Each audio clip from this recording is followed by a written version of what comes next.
तो सिखों के इतिहास के बारे में तो आपने काफ़ी गाथाएं सुनी होगी। सिखों का इतिहास शुरू से ही गौरवमयी रहा है। तो आज की इस वीडियो में एक ऐसी गाथा, एक ऐसी कहानी हम आपके साथ शेयर करने वाले हैं जिसके बारे में शायद आपने पहले नहीं सुना, क्योंकि इस कहानी के बारे में 90% सिख लोग ही नहीं जानते। जब सिखों ने दिल्ली पर कब्जा किया था, दिल्ली के लाल किले पर केसरी निशान जुलाया गया था, वो किसने जुलाया था, वो सारी जो कहानी है हम आपके साथ शेयर करेंगे, उसका कारण क्या था। तो वीडियो काफ़ी ज़्यादा इंटरेस्टिंग होने वाली है। अगर आप पहली बार चैनल पर आए हो, ट्रू फैक्ट को सब्सक्राइब जरूर कर लेना, क्योंकि आगे भी ऐसे ही अनेकों योद्धाओं की कहानियाँ, अनेकों किस्से इस चैनल पर आपको मिलते रहेंगे। और इस जीत के बाद ही दिल्ली में जो आज गुरुद्वारा साहब है, जैसे कि शीशगंज साहब हो, रकाबगंज साहब हो, बंगला साहब हो, तो ऐसे गुरुद्वारे, सभी जो गुरुद्वारे थे ज़्यादातर वो इस जीत के बाद ही बनाए गए थे। तो शुरू करते हैं आज की ये वीडियो। तो ये कहानी है सन 1783 ईस्वी की, जब दिल्ली पर मुगल शासक शाह आलम राज किया करता था। औरंगजेब की मृत्यु के बाद जो मुगल साम्राज्य था वो लगातार घटता ही जा रहा था, उसका जो राज भाग था वो लगातार घटता ही जा रहा था, और उसके मरने के बाद 4 शासक बदल चुके थे। तो इस बात का जो फ़ायदा है वो मराठे और अंग्रेज उठाना चाहते थे, वो दिल्ली पर कब्जा करना चाहते थे, क्योंकि उनको पता था कि मुगलों में अब वो बात नहीं रही। तो इस बात का फ़ायदा मराठा सेना उठाती है, वो दिल्ली पर कब्जा कर लेते हैं। जब इस बात का पता अंग्रेज जनरल लोनी को लगता है, तो वो अपनी सेना को लेकर दिल्ली की तरफ बढ़ता है, वो दिल्ली को जीतना चाहता है। जब इस बात का पता मराठों को लगता है कि अंग्रेज अब दिल्ली की तरफ बढ़ रहे हैं, वो दिल्ली को फतेह करना चाहते हैं, तो ये सुनकर जो मराठे थे वो दिल्ली का जो किला है, लाल किला, उसको छोड़ देते हैं और चले जाते हैं।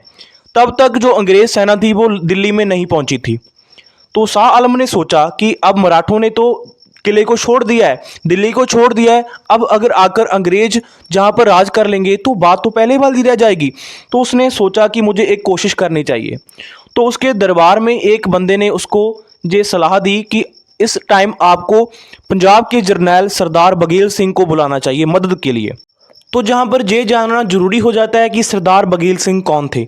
सरदार बघेल सिंह करोड़ा सिंघिया मिसल के मुखी थे। करोड़ा सिंघिया मिसल का जो सबसे पहले मुखी थे वो थे सरदार करोड़ा सिंह, जिनकी एक जंग में लड़ते हुए मृत्यु हो गई थी, और उसके बाद सरदार बघेल सिंह की काबिलियत को देखते हुए उन्हें उस मिसल का मुखी बनाया गया।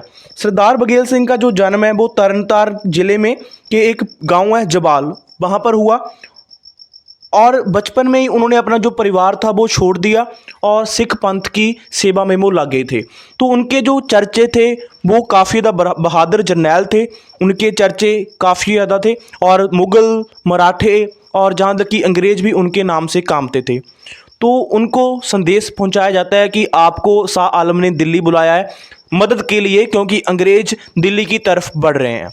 तो सरदार बघेल सिंह बिना कुछ, उन्होंने जो पहले मुगलों ने सिखों के साथ किया था, सिख गुरुओं के साथ किया था, साहबजादों को तसीहे दिए थे, उस सब को बुलाकर वो मदद के लिए तैयार हो जाते हैं, क्योंकि ये सिखों के स्वभाव में पहले से ही रहा है कि ज़रूरतमंद की मदद की जाए। क्योंकि गुरु नानक देव के दरबार से कहा जाता है कि कोई भी खाली हाथ नहीं जाता। तो सरदार बघेल सिंह मदद के लिए मान जाते हैं। तो उनके साथ जो 12,000 घोड़सवारों के जो सैनिक थे वो लगातार उनके साथ ही रहते थे। तो सरदार बघेल सिंह की जो फौज है वो दिल्ली की तरफ बढ़ती है। दिल्ली को जीतने के लिए सरदार बघेल सिंह की फौज बढ़ती है। जब वो करनाल तक पहुंचते हैं और उधर अंग्रेजों को पता चल जाता है कि सरदार बघेल सिंह दिल्ली की तरफ बढ़ रहे हैं, तो अंग्रेजों में इतनी हिम्मत नहीं होती कि वो आगे बढ़ पाएं और दिल्ली पर कब्जा कर पाएं। वो वहीं पर रुक जाते हैं, और ये खबर पहुंचती है सरदार बघेल सिंह के पास। अब शाह आलम ये सोचता है कि अंग्रेज तो जहां पर नहीं आ रहे, और अगर सिखों ने दिल्ली पर कब्जा कर लिया तो आगे चलकर सिख उनको परेशान कर सकते हैं। तो शाह आलम सरदार बघेल सिंह के पास एक संदेश पहुंचाता है कि अभी आपकी ज़रूरत नहीं है, हमारा जो काम वो सर चुका है, मतलब कि हमें आपकी ज़रूरत नहीं है, जो अंग्रेज़ों ने अब जो हमला करना था उसे टाल दिया है।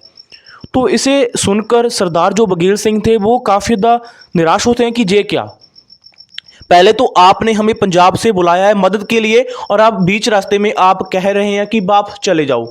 तो सरदार बघेल सिंह उन्हें कहते हैं कि आप हमें जो खर्चा हमारा हुआ है हमारी सेना का जहाँ तक आने के लिए और कुछ खान पान के लिए खाने पीने का जो भी खर्चा हुआ है आप उस खर्चे को हमें दे दीजिए, हम वापस चले जाएंगे।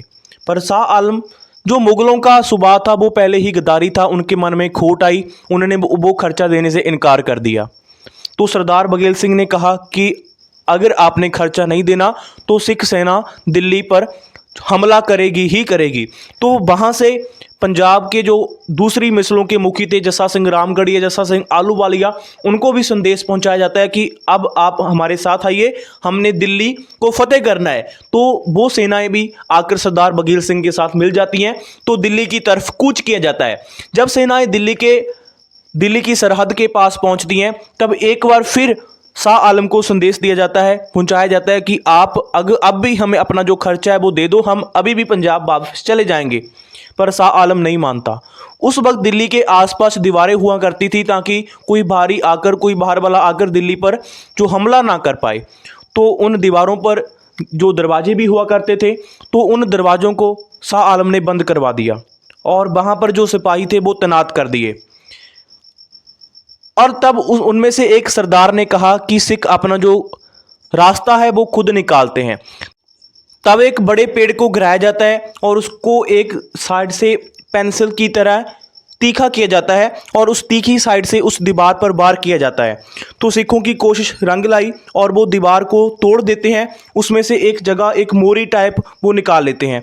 उस जगह से 30,000 की सेना, सिखों की सेना दिल्ली के अंदर एंटर होती है और उस जगह को 30,000 मैदान कहा जाता है। और आज के टाइम में वहाँ पर दिल्ली में 30,000 कोट भी है। और जिस मोरी से जिस जगह से जो सिख एंटर हुए थे तो उसको आज के टाइम में मोरी गेट कहा जाता है, जिसको सिखों ने बंद नहीं करवाया था, जो कि आज भी दिल्ली में है। तो सिख सेना अंदर चली जाती है तो मुगलों के साथ झड़पें होती हैं, लड़ाई होती हैं और मुगल सेना थोड़े टाइम बाद ही जो अपने घुटने हैं वो टेक देती हैं। तो ऐसे सिखों का राज दिल्ली पर हो जाता है। तो अब बात ये आती है कि दिल्ली के तख्त पर कौन बैठेगा। तो सरदार बघेल सिंह चाहते थे कि सरदार जस्सा सिंह आलूवालिया को दिल्ली के तख्त पर बिठाया जाए, क्योंकि जब जस्सा सिंह आलूवालिया ने लाहौर को फतेह किया था उसके बाद सिख कौम ने उनको सुल्तान उल कौम का जो दर्जा दिया था। तो सरदार बघेल सिंह चाहते थे कि जस्सा सिंह आलूवालिया उस तख्त पर बैठें, पर जस्सा सिंह रामगढ़िया इस बात से सहमत नहीं थे। वो कहते हैं कि कैसे खालसा राज में कैसे कोई मनुष्य, कोई मनुष्य, कोई व्यक्ति सिंहासन पर बैठ सकता है। तो इस बात से जस्सा सिंह आलूवालिया भी सहमत हो जाते हैं कि हाँ ये सही है।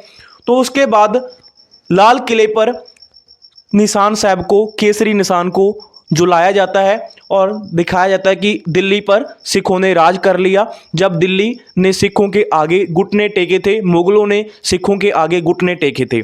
अब जिस सिंहासन पर बैठकर औरंगजेब फतवे सुनाया करता था, जिस सिंहासन पर बैठकर बाबा बंदा सिंह बहादुर को सजाएं दी गई थी और कितने ही मासूमों को सजाएं दी गई थी, तब उस सिंहासन का क्या किया जाए। उस वक्त ये तय हुआ कि उस सिंहासन का एक बड़ा हिस्सा तोड़ा जाएगा और उसको पंजाब ले जाया जाएगा। तो एक सिल को उस सिंहासन में से तोड़ा जाता है और कुछ तोपों को जो सिख जस्सा सिंह रामगढ़िया थे वो घोड़ों के पीछे बांधकर अमृतसर ले जाते हैं और रामगढ़िया बुंगा में रखते हैं। अगर आप अमृतसर जाओगे तो आप रामगढ़िया बुंगा में वो आज भी देख सकते हो उस सिंहासन का एक हिस्सा और कुछ तोपें, जो कि ये गवाही भरती हैं कि सिखों ने कभी दिल्ली पर राज किया था, कब्जा किया था। उसके बाद शाह आलम सोचता है, कोशिश करता है कि कैसे दिल्ली पर कब्जा किया जाए, कैसे फिर दोबारा दिल्ली को फतेह किया जाए। एक गुप्त मीटिंग होती है तो उसमें से एक व्यक्ति उसको बताता है कि हम लड़कर सिखों से नहीं जीत पाएंगे, हमें कोई बीच का बातचीत का रास्ता ढूंढना होगा।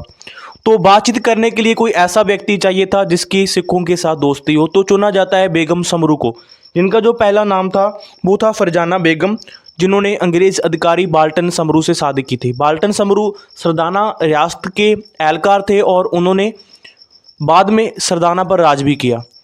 बेगम समरू को इसलिए चुना गया क्योंकि सरदार बघेल सिंह ने बेगम समरू को अपनी धर्म बहन बनाया था। इसका भी एक किस्सा है कि एक टाइम बेगम समरू अपने मायके जा रही थी डोली में बैठकर, और उनकी जो डोली थी वो मुस्लिम सैनिकों ने उठाई हुई थी। तो रास्ते में उनको सिख सैनिक मिलते हैं। सिख सैनिकों को लगता है कि कोई जो मुस्लिम सैनिक हैं वो हिंदू लड़की की डोली को अगवा कर ले जा रहे हैं। सिखों को देखकर जो मुस्लिम सैनिक थे जिन्होंने डोली उठाई हुई थी वो भाग जाते हैं, और जब पता चलता है कि वो सिख सैनिक, जो मुस्लिम सैनिक डोली उठाकर नहीं ले जा रहे थे, वो उनको छोड़ने जा रहे थे उनके मायके, तब ये बात सरदार बघेल सिंह के पास पहुंचती है। तो सरदार बघेल सिंह आदेश देते हैं कि उस लड़की को उसके ठिकाने पर सही सलामत भिजवाया जाए, और उनके साथ जो 5 सिख सैनिक भी भेजेंगे। तो जब इस बात को बेगम समरू सुनती है तो उनको लगता है कि कैसे कोई व्यक्ति जो औरतों की इज्जत करता है, उनकी इज्जत की रक्षा करता है, तो वो सरदार बघेल सिंह से मिलना चाहती हैं। तो वो सरदार बघेल सिंह से 10,000 रुपये और 10 घोड़े लेकर भेंट करती हैं।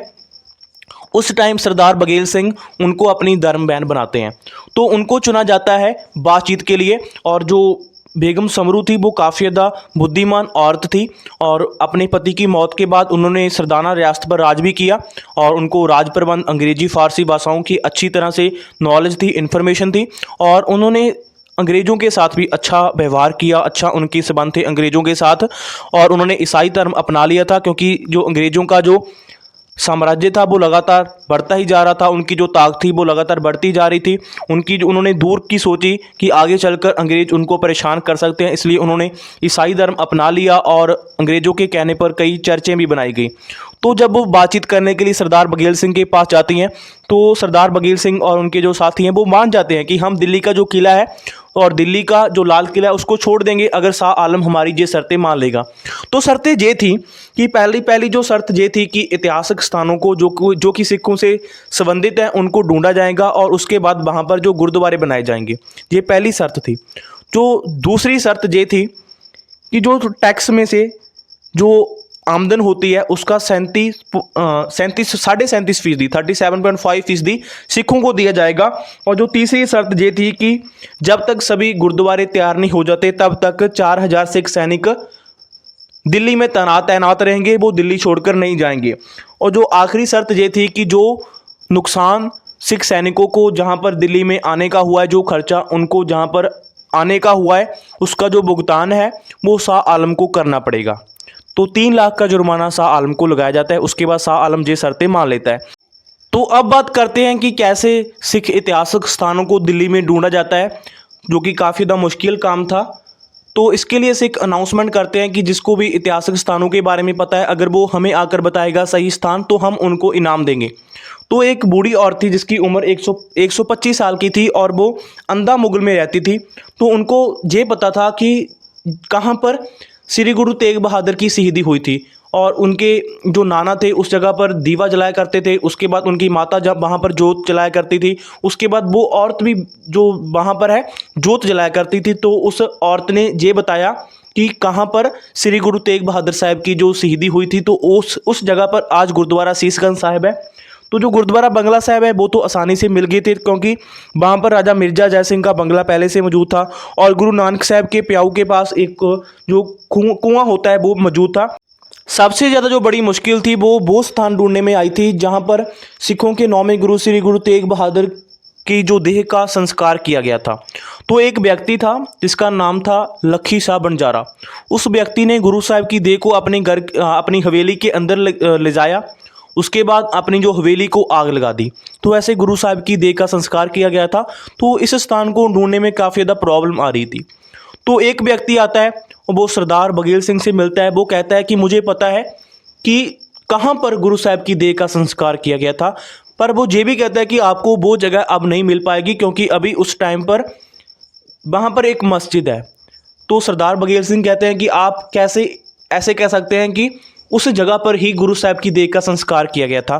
तो वो व्यक्ति कहता है कि उस जगह की जब आप खुदाई करोगे तो उसके नीचे से आपको एक गड्ढा मिलेगा जहाँ पर गुरु साहब की जो अस्थियां हैं उनको दफनाया गया था, और लखी शाह बंजारा ने अस्थियों को धरती में दफना दिया था, गुरु साहब की अस्थियों को।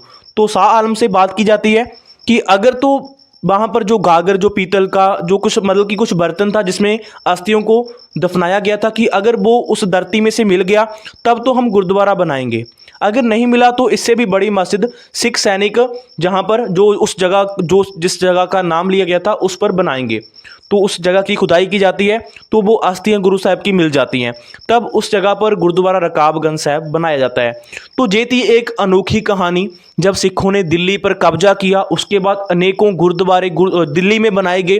गुरुद्वारा रकाबगंज साहब, गुरुद्वारा बंगला साहब, गुरुद्वारा शीशगंज साहब, ये सब उस जीत के बाद ही बनाए गए थे। तो ऐसी और स्टोरीज सिखों के बारे में और भारत के इतिहास के बारे में जानने के लिए आपको बस एक काम करना है, चैनल को सब्सक्राइब, ताकि ये जो इतिहास है वो लुका ना रहे, वो लोगों के तक पहुंच सके। क्योंकि जो सरकारें हैं वो इस इतिहास को पुस्तकों में नहीं छुपाएंगी। तो ये जो इतिहास है आपको कुछ ऐसे चैनल पर ही मिलेगा। तो चैनल को सपोर्ट कीजिए, वीडियो को लाइक कीजिए, शेयर कीजिए। Thank you so much.